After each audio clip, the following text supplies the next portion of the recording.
Welcome back, everybody, for another deep dive. And today we're tackling a really important topic. Yeah, It's making sure those international development projects actually make a real difference. absolutely. Like they're supposed to. And, you shared this great research article that's going to help us unpack this whole thing. Yeah, it's something that really deserves a closer look. Totally. So the article is called An Agency Theory Unpacking of How Monitoring and Evaluation Affect International Development Project Impact. Catchy title. And it comes from the International Journal of Project Management, and it really digs into why so many of these projects, they just don't deliver. They fail to deliver. And it uses this really interesting theory. It's called agency theory. Okay.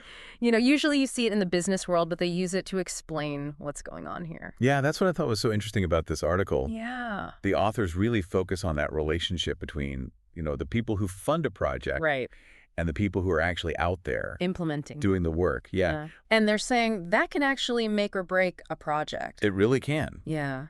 Sometimes I think it's easy to overlook that side of things. Yeah, you would think. But it's so crucial. It makes sense, like, if you think about it, like, Yeah. these two groups, they could have totally different ideas of what success even means. Oh, absolutely. That's exactly what the researchers call What is it?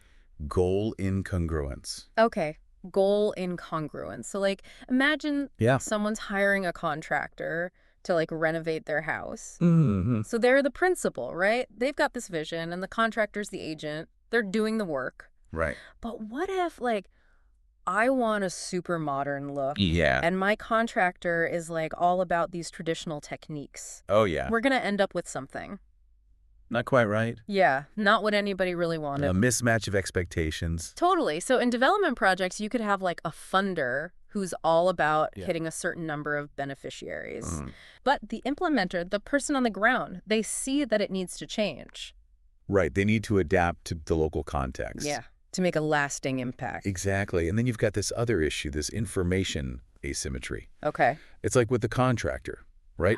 Let's say they run into a problem, they find like outdated wiring or something. Yeah, You wouldn't know about that unless they told you. right. And then boom, Project's slow down. everything's off track. Budget's blown. So it's that communication breakdown. Yeah, lack of transparency. Exactly. And in international development, I feel like that gap can be even bigger. Oh, for sure. I mean, you've got funders who might be, thousands of miles away, Right. just relying on reports to figure out what's actually going on. So the article's saying that inadequate monitoring and evaluation, that's a big part of the problem. Yeah, those are key factors. Okay, so walk us through, like, what do those terms even mean Sure. in this context, and how can they help bridge that gap? So monitoring is basically just keeping a really close eye on the project as it's happening, making sure things are on track, resources are being used well, all the activities are lining up with the project's goals. So regular checkups, basically. Yeah, exactly like a doctor would do. Okay, got it. And then evaluation, that's kind of the bigger picture look, right? Yeah, evaluation is more about stepping back Okay. and assessing, are we getting value for money? Uh-huh. What's the actual impact on the community? Are we achieving the outcomes we set out to achieve? Not just checking boxes. Right. It's about looking deeper. So what did the researchers find? Yeah. Like when they actually looked at the impact of this monitoring and evaluation, they did a real study for this, right? Yeah, they did a really interesting study in Pakistan, Okay. worked with 200 development professionals, Wow. and they found that monitoring was directly linked to achieving impact, Interesting. and it significantly reduced both goal incongruence and information asymmetry. Oh, wow. So it's like It's like that constant communication. keeping everybody on the same page. Exactly, working towards the same goals. Okay, that's huge. What about evaluation? Did it have a similar impact? That's where things get a little more complicated. Okay. Evaluation was great at aligning goals. Okay. So everyone had that shared vision, but it didn't have as strong an effect on reducing information asymmetry. That's surprising. Yeah, you'd think that taking that deep dive, figuring out what's working, what's not, Yeah. you would think that would help bridge that gap. But But it didn't? it didn't as much as you might expect. Why do you think that is? Well, the researchers suggest maybe evaluations, as they're often done, Mm-hmm. they don't always capture the full picture of what's happening on the ground. Oh, interesting. Or maybe that information isn't being communicated effectively. Okay. So there's room for improvement in how we approach evaluations to make them truly insightful. That's really interesting. So it sounds like to really improve the effectiveness of these projects, you really need to invest in robust monitoring. Absolutely. And it's not just, like you said, checking boxes. It's about facilitating that communication. Building trust, making sure everybody's working towards the same goals. Exactly. And evaluation's just as crucial, but we need to make sure it's done in a way that captures all the complexity, the nuances, the voices of the community, you know? Yeah, getting those local perspectives is so important. Yeah. So this study focused on Pakistan. Right. Do you think these findings would hold true in other contexts?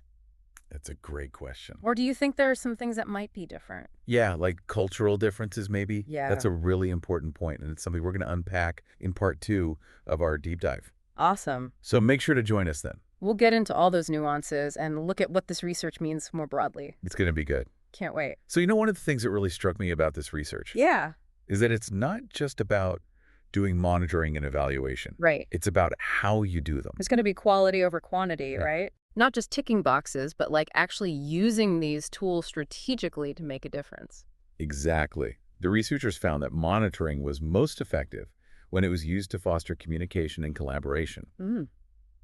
Think of it as an ongoing conversation between the funders and the implementers. So it's about having real discussions, you know, identifying those challenges early on and making changes together. Exactly. When monitoring is done well, it builds trust. And understanding funders can see what's happening on the ground. And the implementers have a voice in how the project moves forward. And it makes sense because it's the implementers who are closest to the community. They have that local knowledge. They understand the context. Now, the findings on evaluation were interesting. Yeah. Because they said that even when evaluations are done, they don't always fix that information asymmetry problem. That's right. It's kind of surprising. It is. Because you'd think that a thorough evaluation would bring those information gaps to light. Yeah, you'd think so. Why do you think that is? Well, one possibility is that evaluations are often designed to measure very specific things. Like they're focused on predetermined indicators. Okay. Which is important, for tracking progress. Yeah. But it might not capture everything that's happening. Right, like all those unexpected challenges. Yeah, or successes even. So an evaluation might say a project is successful based on those metrics, but miss some really important contextual information. Exactly. It's like judging a restaurant solely on how many dishes it serves. Oh, yeah. But not considering the quality of the food. Right, or the atmosphere. Exactly. You need to look beyond the number. To really get the full picture. And then there's the issue of how those findings are communicated. Right. Sometimes those reports are super technical. Yeah, full of jargon. Yeah. Hard to understand. Exactly. And that can actually make the information asymmetry worse. Because the information's there. Yeah. But it's not accessible. Right. Okay, so based on this research, are there any practical steps that funders and implementers can take to make monitoring and evaluation better? Absolutely. And avoid these pitfalls? For monitoring, it's all about communication. Funders should be creating regular opportunities for implementers to share their experiences. Okay. Both the good and the bad. And be willing to make changes based on what they hear. Exactly. It's about moving away from that top-down approach. Yeah. And creating a more collaborative partnership. And implementers, they need to be proactive too. Yeah, absolutely. Sharing information clearly. Communicating their needs. It's a two-way street. Now, for evaluation, we need to move beyond just measuring outputs. Like how many wells were dug. Yeah, and focus more on understanding outcomes and impact. So how has that well actually changed people's lives? Exactly. That's the real measure of success. What about getting input from the community? That's crucial. Those lived experiences. Evaluations should be designed to capture those voices and perspectives. What are their experiences? What worked well? What could be improved? So it's not just external metrics. Right. It's about incorporating that local knowledge. And then those findings need to be communicated clearly. Absolutely ditch the jargon. Yeah.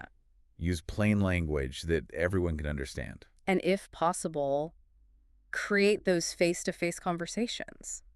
Yeah, that's a great idea. So everyone can ask questions. Yeah, share their perspective. And really learn from the evaluation. It becomes a dialogue, a shared learning experience. Rather than just a report. Exactly when it's done well. Yeah. Monitoring and evaluation can be powerful tools for change. this research focused on a single project, Yeah. but I think it brings up a bigger question. Yeah, what about scaling this up? Exactly. If we can see this kind of positive impact at the project level, Right.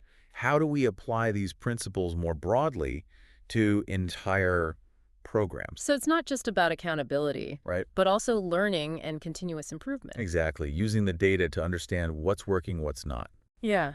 And how we can do things better. It requires that culture of transparency and collaboration. Across entire organizations, even. It's a big challenge But a huge opportunity. to make development more effective. I agree. Now, this research highlighted goal incongruence and information asymmetry. Right. But I'm wondering if there are other things we should consider. Yeah.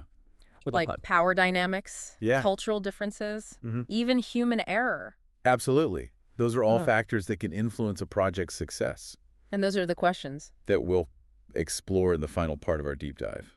You know, we've been talking about how to make these projects more effective, and this research really highlights monitoring and evaluation. But I was thinking about some of the other things that can influence how these projects go, like power dynamics, cultural differences, even just human error. Absolutely. Yeah. I think those are all really important points that deserve more attention than the research gave them. Yeah, we can't forget about the human element in all this. Yeah, exactly. So let's start with power dynamics. Okay.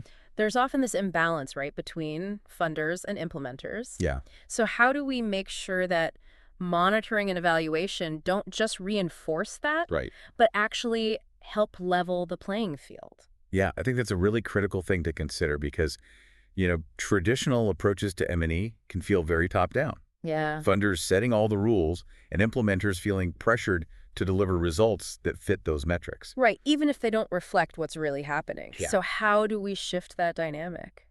Well, I think it starts with acknowledging that power imbalance exists Okay. and then actively working to mitigate it. So how do we do that? Well, one way is to involve the implementers and even community members Okay. in designing the M&E frameworks right from the start. So it's about co-creation, Yeah. not just imposing a system from the top. Exactly. Yeah. And making sure that everyone has a say in what success looks like and how we measure it. Because if those indicators aren't meaningful to the people the project's supposed to help, And the whole evaluation's kind of pointless. it loses its value. And it's important to create space for honest feedback from implementers, Yeah. even if it's critical of the project or the funder. Right. You need that open dialogue. Yeah, to build trust and make sure everyone feels heard.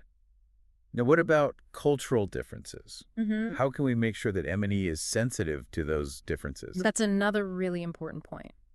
Yeah, and it doesn't end up like imposing a Western worldview or something. Right, because culture influences so much, and Yeah. how people communicate their perceptions of time, even what success means. Yeah, totally. Right. So we can't just assume that one approach will work everywhere. Absolutely not. And that's where local knowledge and expertise are so crucial. Yeah. You need people who understand those cultural nuances Right. and can adapt the M&E processes accordingly. It's finding that balance right between global standards and local context. Yeah. Okay, so we've talked about power dynamics and cultural differences, but what about just the human element? Right. People make mistakes. We have biases. Things slip through the cracks. How do we account for that in M&E?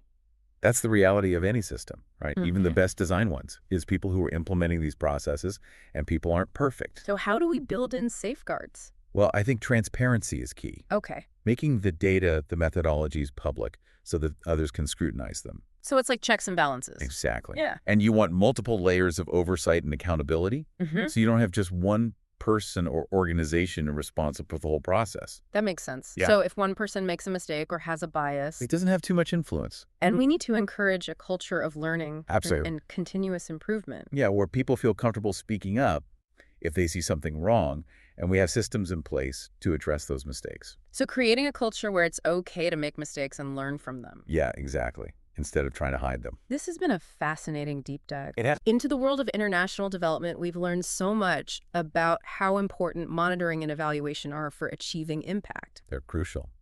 So what are your final thoughts for our listeners today? Well, I think the key takeaway here is that impact in international development doesn't happen by chance. It requires careful planning, Yeah. a deep understanding of the context, a commitment to collaboration, and a willingness to learn and adapt.